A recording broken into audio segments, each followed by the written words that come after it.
Alléluia. Ce matin, je prie que tout ce qui t'arrive, que Dieu n'a pas dit, soit détruit au nom puissant de Jésus. Bien-aimé, remercie le Seigneur pour la journée d'aujourd'hui. Tendre Père Céleste, je te rends grâce et te bénis pour ta grande fidélité, tes bontés qui ne s'épuisent jamais, tes compassions qui ne sont jamais à terme, mais qui se renouvellent chaque matin. Yahweh, merci. On en bénéficie encore ce matin en voyant ces beaux jours, en respirant, en étant comptés parmi les vivants en dépit de tout ce que nous vivons. Lamentation 3:37 dit, qui dira qu'une chose arrive sans que le Seigneur l'ait ordonné? Je prie au nom de Jésus, seulement ce que Dieu dit puisse arriver dans ta vie, au nom de Jésus, que tes desseins éternels, tes projets de paix et de bonheur, tes promesses qui sont oui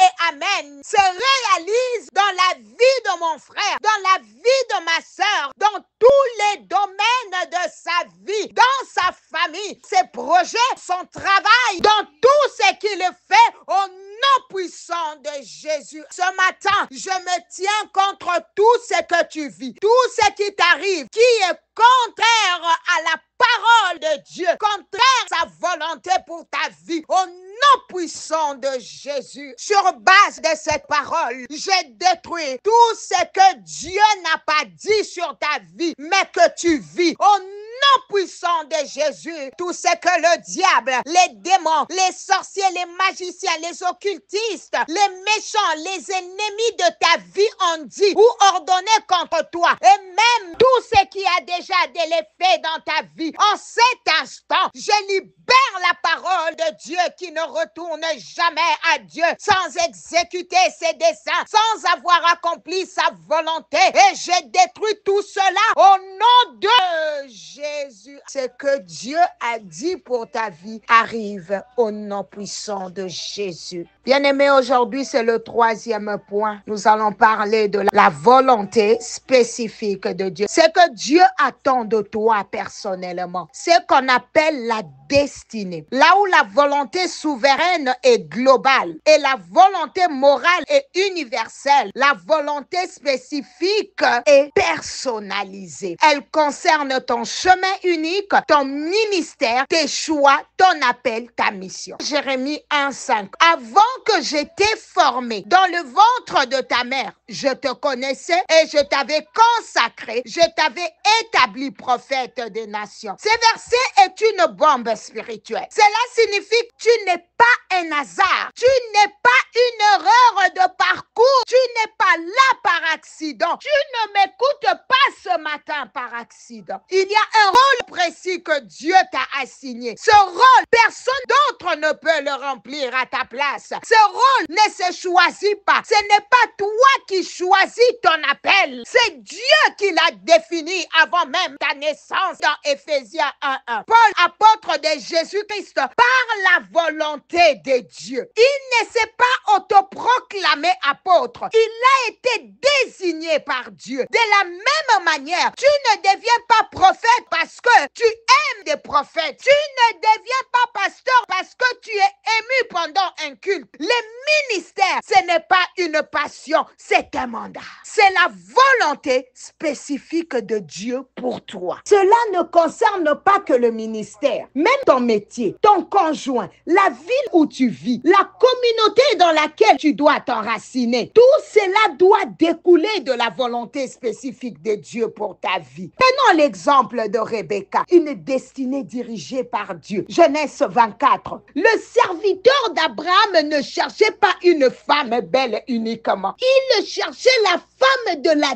destinée d'Isaac. Il a prié pour que Dieu lui révèle celle qu'il avait préparée d'avance. Et Dieu l'a fait. Cela prouve que le choix du conjoint pour un enfant de Dieu est une affaire de destinée. et non de goût personnel. Aujourd'hui, plusieurs se marient parce que ça clique, parce que c'est une bonne personne. Mais ont-ils demandé à Dieu si cette personne fait partie de leur destinée? Bien-aimé, as-tu demandé à Dieu si cette personne fait partie de ta destinée? Beaucoup sont aujourd'hui malheureux dans leur foyer, non pas parce que Dieu n'est pas bon, mais parce qu'ils ont choisi hors de la volonté spécifique de Dieu. Que Dieu nous aide. Quelqu'un dit, Seigneur, aide-moi. C'est pour cela, bien-aimé, c'est important de connaître les 3 dimensions de la volonté de Dieu. Ne te limite pas à dire, Dieu veut que j'aille au ciel. C'est vrai, mais incomplet. Nous avons parlé, bien-aimé, de la volonté souveraine de Dieu, où nous avons appris le plan global et éternel de Dieu inchangeable. La volonté morale, c'est que Dieu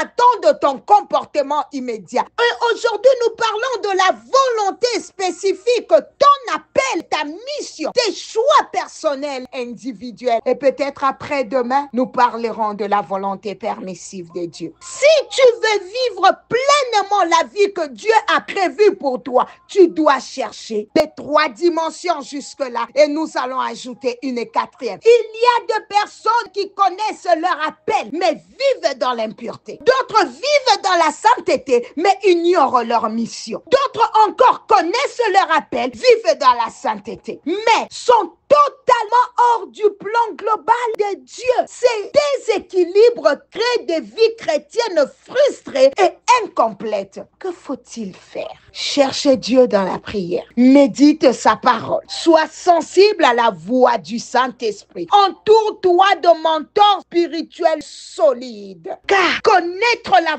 volonté de Dieu n'est pas un luxe. C'est une nécessité. C'est pour cela que Romains 12:2 nous a été répété tout au long de ces thèmes. Ne vous conformez pas au siècle présent, mais soyez transformés par le renouvellement de l'intelligence afin que vous discerniez quelle est la volonté de Dieu, ce qui est bon, agréable et parfait. Tu ne peux plus marcher à l'aveuglette. Ta vie a un sens. Dieu a une volonté. Il t'attend dans sa volonté. Marche dans sa volonté souveraine. Vis sa volonté morale. Découvre et accomplis sa volonté spécifique. Tu dois connaître ta place dans le plan divin. Mets ta main sur ton cœur si Dieu t'a parlé ce lundi. Je vais prier pour toi. Seigneur Tout-Puissant, merci pour le don de la vie et pour cette nouvelle semaine. Yahweh, nous venons devant toi pour te demander de nous conduire dans ta volonté spécifique.